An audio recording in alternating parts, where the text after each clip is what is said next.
Hey everyone, this is George Haddon, the founder of PauseFest and Awards, and you tuned into Breakthrough Sessions 2024. They're all about the clever ideas that push boundaries. And for the next couple of months, we bring you some of the sharpest mind in the business to talk about what's happening right now. Every Friday at 1 p.m. from September 6th, that's today, to October 25th, we're live for 30 minutes, just enough time to give you some serious insights without pulling you away from the busy day. So let's dive in, get inspired, and most of all, let's break through together. Today's session is crafting narratives, turning brands into beloved stories. Learn the art of compelling storytelling with Samantha Finnegan, Sonia Clarke, and Jocelyn Abbey. Discover how to build a deep emotional connection with your audience and transform your brand into a movement that drives passion and loyalty. Let me introduce the speakers. Samantha Finnegan, the founder of Madebox, brings over 20 years of marketing experience and a successful track record in sponsorship and advertising. Sonia Clarke of Clever Manka combines her corporate and creative expertise to bridge business strategy with innovative communication. And Jocelyn Abbey from Mamma Mia adds her vast experience in global media and her commitment to inclusivity and representation to the discussion. Welcome to Breakthrough Sessions. Thanks for having us. Hey, Uh, George. so let's kick it off. I'd like to ask you, how are you first? How's week been? And then we're gonna dive into the questions. It's been good. Great. Um, I can see I that. can We're No all a answer. bit polite, I think. No one wants to go first. Yeah, that's good. Well, I'll kick in into the questions, and so the way it's going to run is I'll ask some questions, and we'll see how we go. Each of you can answer, or some of you can answer it. But I would love to know, what are the key elements of captivating brand story that emotionally connects with an audience? well, I might go first on that one. It's a quick little background about what Madebox is. So we provide B2B corporate gifting solutions featuring small batch makers from across Australia. It began as an idea out of lockdown because small businesses were shutting down left, right, and centre after the bushfires and then prolonged lockdowns. So we frame up the story of the small batch makers and present them in a way that makes it really easy for big business to buy from small.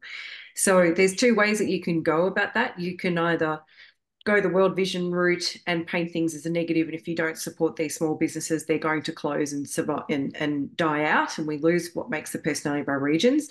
Or you can reframe it and make it a positive experience. And so that's what we went with. So we tell the stories of small batch makers and present them in a way that makes it really uplifting, introduces you with these people, and hopefully you connect with them on a more emotional level and you want to help support them. So in our case, using storytelling as a catalyst for this enables people who give these gifts to look great because they're showing their support for small business. The recipient gets gifts that are really unique and unusual, and they can see the support that they're giving to small batch makers, and small batch makers feel supported. So in our case, we've got 3, 4 different levels of story to tell, and it's all driving that emotional connection for the benefit of everyone. Fantastic. Anybody else want to jump in? Yeah, sure.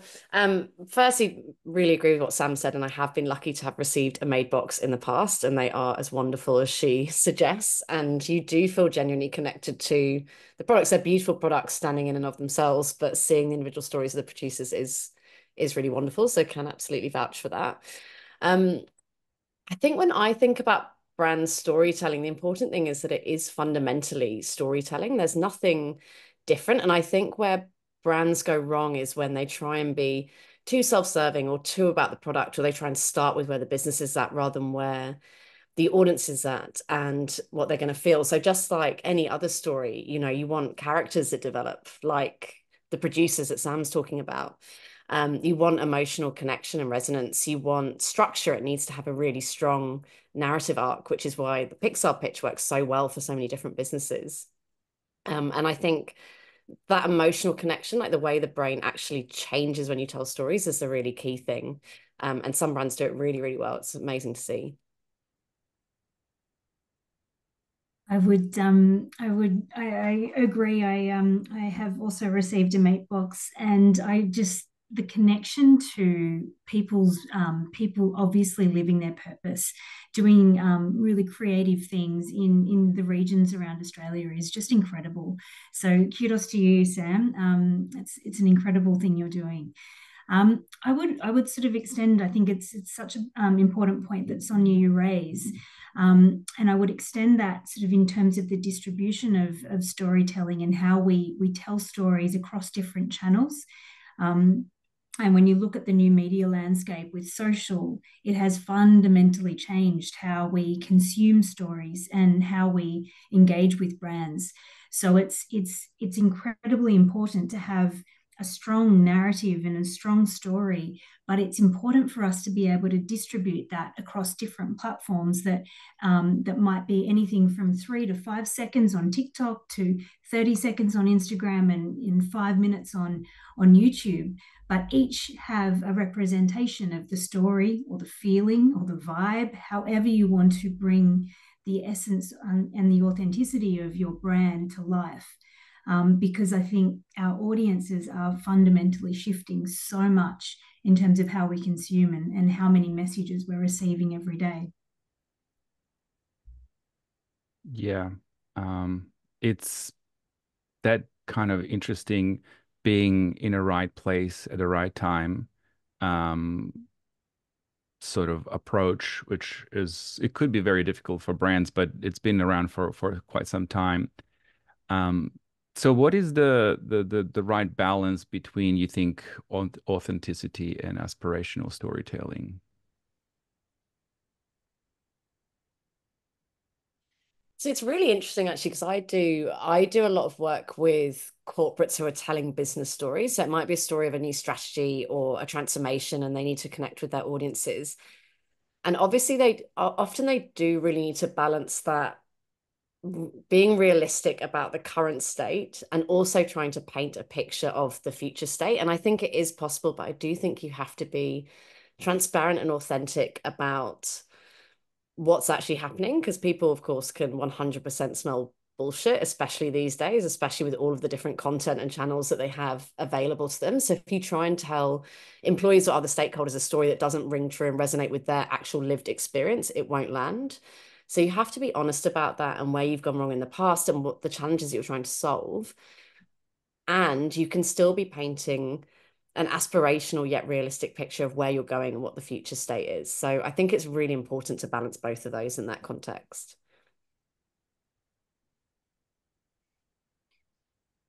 Thank you, Sonia, about that. Love to ask you again, maybe to start on this. What are the elements of strong brand story? Oh, look, I think talked a little bit about that before, but maybe I'll talk a bit more about it. I know we were talking earlier about what that kind of means in a business context, and it probably builds a little bit on what Jocelyn was saying about channels, because I love all of the work that you've done at Mamma Mia around the different moments that you contact people. And I think there's amazing stuff going on in B2C storytelling, which often is not replicated or done well in B2B storytelling. There's almost this kind of myth that you're a normal person, you're a normal human, you have your kids and your stresses and your life and everything else, and then you go into work and you're an automaton for 8 hours and you get emails from the CEO and you get kind of traditional corporate comms, and then you leave again and become a real person. So I'm very passionate about applying some of those principles that Jocelyn and Sam have talked about in the corporate context. So treating people like humans, accepting that they're going to be consuming content like humans, that they need to emotionally resonate with stuff, that they have concerns, that they have things that really matter to them and as meaningful. And I think bringing in those resonant pieces in that environment is absolutely critical. And you see that the businesses that do it really well, they have more engaged staff, they are more profitable, they are doing better. I think storytelling is a really powerful business tool when done right. Thank Sunny, you. I would say, just to bring some of that to life, from a Mamma Mia perspective, one of the things that resonates, far and away with our audiences is that real life, storytelling, sharing, personal experiences, which really serves to validate, a lot of the audience, own experience, that lived experience that you reference. And we have done a huge amount of work to really deeply understand the types of needs that our audience has at any given point in the day across the week. And what we try to do is not only look at the content that is resonating within those moments, but the channels that needs to come to life on, in order to get to right moment, right content, right platform that you referenced before, George. In a perfect world, we have, say, 15 moments that we really need to hit, throughout her day, or our audience's day, and obviously we serve to target, the female audience. But that in particular gives us this real audience first mindset, where, channel is the way in which you reach the audience, but it's the story, or the need state, that is first and foremost at the core of what we're ultimately trying to serve.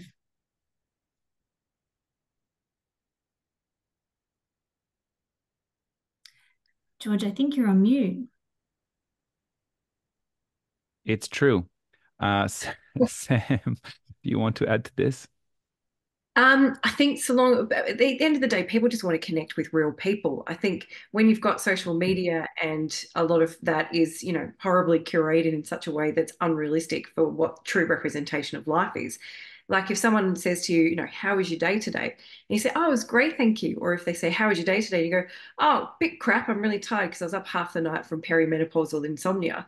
There's automatically a better connection with authenticity and the real state of things than anything else. So in a business context, and when you're trying to talk to your target audiences and things, if people are used to being advertised at, now they're happy to give you their money, but so long as that your brand values align with their own values. So if you can tell authentic stories that showcase those values and give them something to, show that, yes, this is the right brand fit for me, they're going to be far more evangelistic about your brand than if you're just telling them the benefits of your product. Thank you about that. I'm in the process of forming a question around this whole thing, and um, talking at audience, in context of business and a brands, and then having um, humans, people on the other side, and everyone's trying to, I guess, be authentic in some sort of a way, and some fail and some succeed and some are very authentic. But if we think about the a person on the other side, which you talked a lot about, it's a human-centered sort of approach, and because we are all same humans, we are bombarded with so much messaging and so many stories, and we do live our lives, and we do have our, you know, things that we need to go through. So, consuming all this content, and how do you kind of maybe not put yourself as a more human instead of a brand storyteller? How do you kind of pick and accept specific stories in your life and attach yourself to particular brands? And how do you curate that narrative of, like, I am happy to be involved with these type of stories or these type of brands that connect with me, versus I am actually completely not into this type of stuff? And what are the stories that potentially you personally are into or maybe not? And how do you filter that in your day to day? I think I hope I tried to sort of get the point across. I've got a little bit oh, sorry, Jocelyn, you want to? No, you jump in, you jump in. I was going to say, well, I used to be in sports sponsorship, and the interesting thing is that when you're a brand, you're obviously trying to sell something, and that's okay. Everybody knows that you're trying to do that. But if you have a purpose behind how you're trying to make money, that is easier. But what do you do when you're a big multinational conglomerate And it's difficult to have that kind of narrative because you might own 20 different brands or whatever the case may be. Leveraging and attaching yourself to environments that offer that sense of connection and unity is still a really powerful opportunity. I think sport really does offer that opportunity. And case in point would be the Paralympics. Everybody can get behind that, and it's about unity. It's about all being together within one purpose and one focus, which is here's a bunch of people who have been through very traumatic situations in their life and look at the adversity they've overcome, and we're all behind them no matter which country they're from. And brands that do align with that sort of discussion, if they don't have a truly authentic narrative to tell themselves, still can benefit from from the stories and narratives that are available within that context. Jocelyn, what would you think with that one? I agree. I think the interesting thing is that, I mean, time and time again, irrespective of the media outlet I've worked for, or looking at my own patterns of behavior, storytelling is so much about trying to define your own inner identity. It's what am I? What am I not? It's defining, who you want to be, who you want to present to the world, and the types and purpose, causes, the things you would like to attach yourself to in order for your identity to be either strengthened or further defined. And I think that so much of people's consumption is based on them buying into a purpose, or having that that brand, or that it might be a media article, it might be an EV startup, because it's got a strong purpose-led narrative that sits around it. It's so important to understand your target audience and understand what your brand or your purpose can essentially do in terms of helping them to frame their identity. Is it an extension of? Is it aligning themselves with something that makes them feel like they're doing something good for the world? I think identity is such a core part of storytelling, because, as I said, it helps to frame up what you are and what you are not. Yeah, I think that's really interesting. Like, from a behavioral economics perspective, we look for ourselves in stories, and that's what often makes them really resonate with us when we actually kind of start to see ourselves in them. And when you were talking, George, but the place where I went when I was thinking about your question was some of the brands that I really love personally, kind of little brands, and a couple of them are called Tubes and Form and Fold. I don't know if anyone knows them, but they're both Melbourne-based brands, female founders. They have great social content that makes you feel really connected to the founders and to their stories and to their purpose. And they really sell, I think, to Jocelyn's point, kind of an identity and a lifestyle. Like, they're just shoes and swimwear, really, which actually is nothing. It's a product, but they tell a whole really multifaceted story, both about the origination. And I think I know there'll be some founders on this call because it's Pause Fest. I think that can be so powerful, how you actually come to solving that problem or creating that product, like kind of where the business comes from is really compelling. But it's really interesting because we obviously advise our clients and do this all day. And I actually was thinking about it from the perspective of myself. And I thought, oh yeah, I've totally been taken in by those stories and that comms. And they're not cheap brands, So yeah, it's really interesting. It's incredibly powerful. Yeah, well, thank you for sharing that. I wanted to lead into another, I guess, question from what you just said. What are the brands that maybe you particularly been personally involved or personally love, that have told specific stories? I mean, we talked about Madebox, and thanks, Samantha, for sharing um, your personal story. But is there another brand or few brands that you really love, and can you explain what that sort of experience is, that they send you, that they share with you, the story that you immersed with when you experienced their product? I've just talked about a couple, so I feel like Yes, I'll defer yes, to yes. Chris and Sam on this Sam, one. Yeah, or I'm trying Joss. to, I'm being put on the spot and trying to think, but hard because I know the stories of about 400 odd producers, and all of them are interesting in that way. But I thank you, Water, from when they first originated was a great one because it was young kids. Basically, they were kids at that point, and they came up with a concept to take something very generic and very general and do it better because they gave it a purpose. And this was, one of the the originating sort of purpose ones. Tom's eyewear as well is one. I think when you can sort of take a normal product and then give it a real purpose. Because if I'm going to go out and buy sunnies slash water slash toilet paper, if you can do it in such a way that actually puts a purpose behind what is a generic, everyday standard purchase, then there's a huge, powerful opportunity in that. Thank you. I would bring it back to say The Guardian. The Guardian has always stood for such a strong purpose, and obviously this is with a big media lens placed upon it, but it to really walk the talk, The Guardian decided recently to stop accepting gambling products, gambling money, advertising funds, and obviously no oil and gas type products has been something that they've stood by for a long period of time. And I think it's those types of decisions that might have some sort of commercial impact, quite a significant commercial impact, but still remain so true to the purpose, the intent of and the identity of the brand that exists in the world. And that's fundamentally positive storytelling.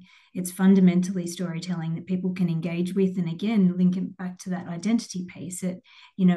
As a consumer, you are more likely to consume that product because they share similar values, and your identity is further strengthened by the association with that brand.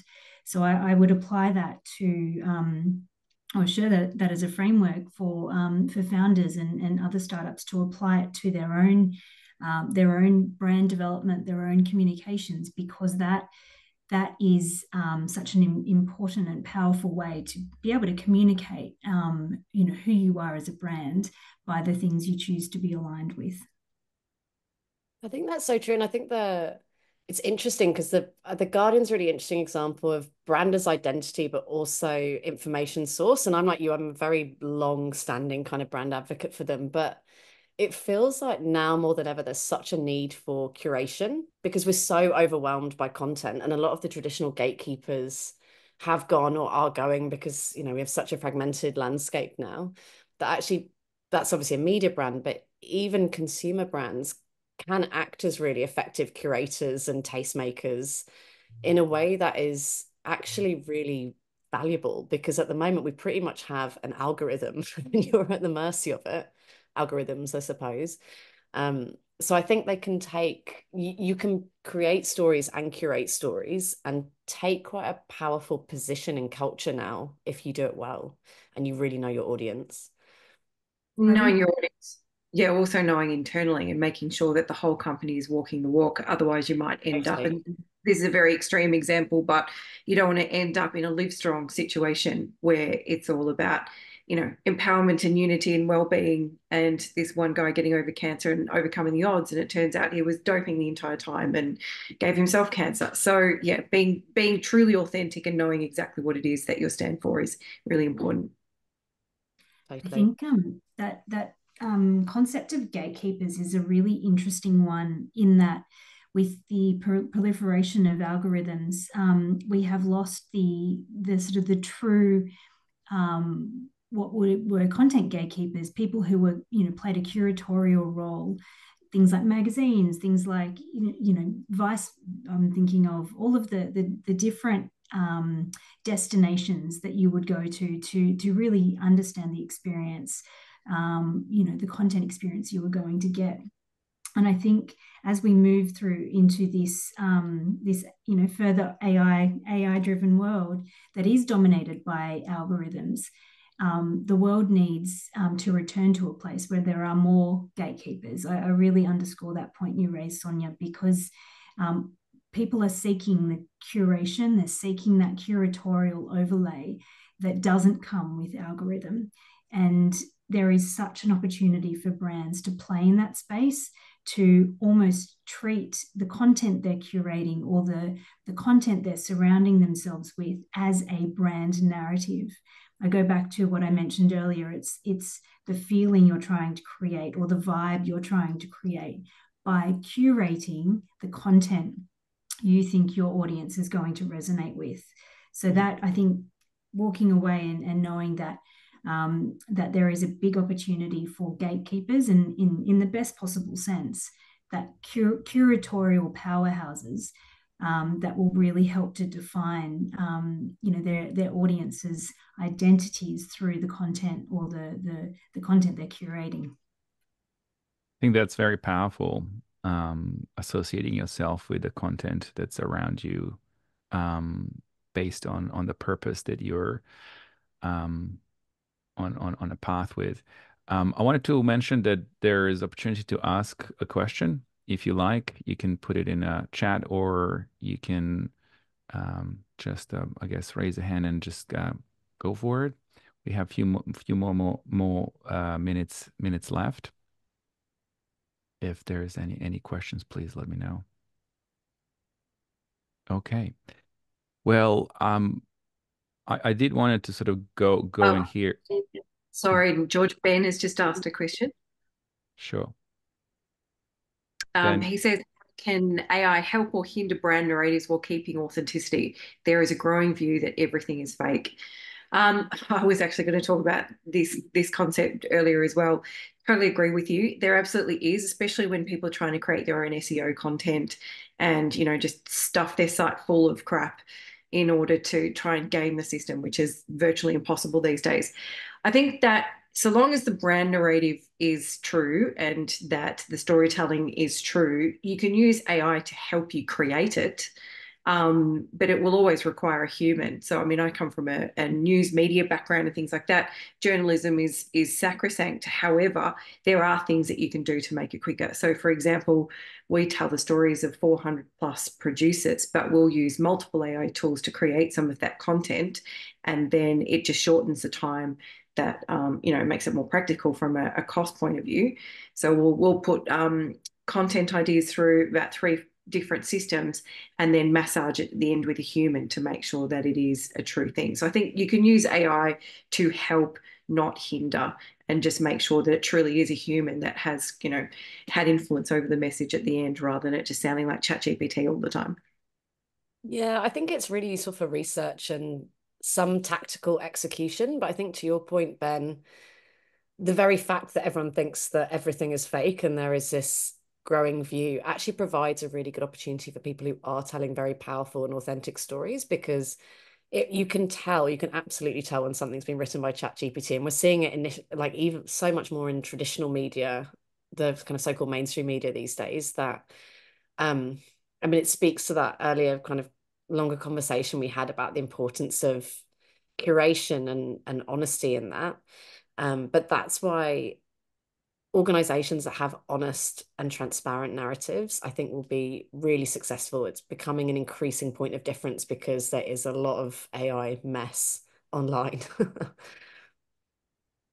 think the only thing I would add to that is the algorithm was very much meant to be the driving force of personalization, but what you see is that it's almost flattened the cultural diversity that we have. It's things look quite samey. You have similar experiences to people. It might be some fundamental differences, but there is a stylistic flattening of that is a direct result of these algorithms.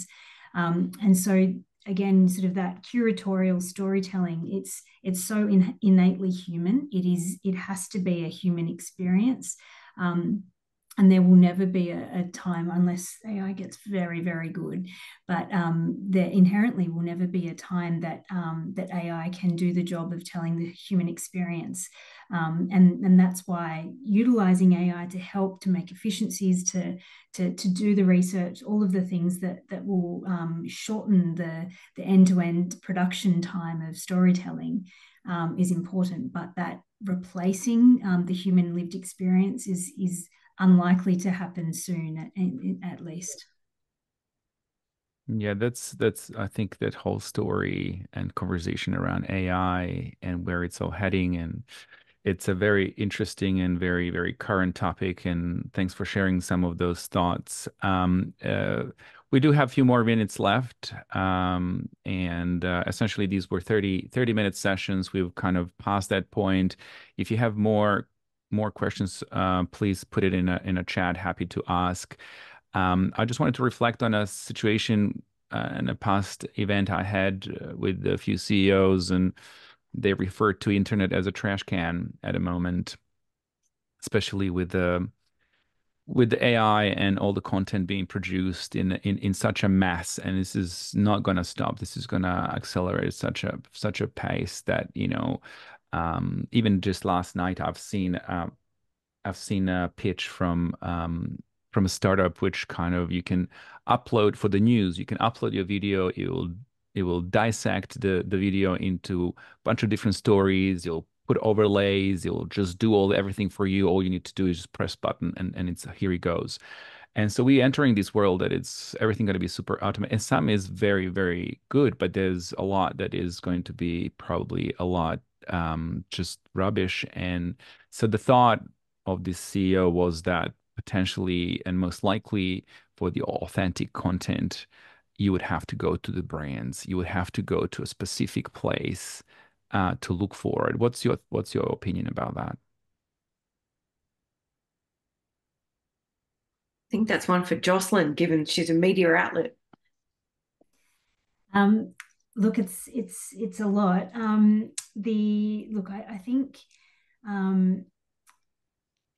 I'm trying to replay the question in my head.